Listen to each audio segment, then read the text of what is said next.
Shkolla Lev Sallata pritet të hapë dyert ditën e hënë të 2 shkurtit.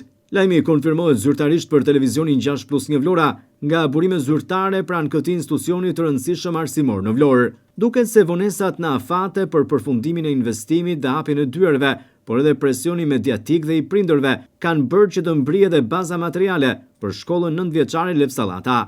Pamjet që po ndiqnin në ekran të filmuara nga televizioni 6+1 Vlora këtë të njëjtë sillin pikërisht momente nga shkarkimi i bazës materiale, ku përfshihen edhe bankat e shkollës.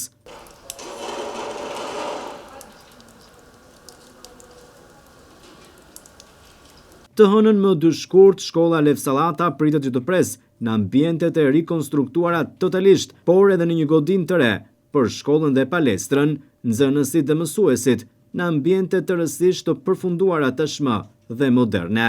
Shkollës janë shtuar mjediset të reja, duke shmangur kështu mësimin me 2 turne, ndërkohë që është pajisur edhe me një sistem bashkëkohor të eficiencës së energjisë, terene sportive e klasa të reja, pritet që të kompletohet edhe me laborator smart. Një shkollë që në fakt ka funksionuar me 2 turne, por fal investimit të bërë, do të eliminohet mësimi me turne. Nga ana tjetër, në gjithë këtë hapësirë, pritet që të zhvillohen edhe programet jashtëshkollore.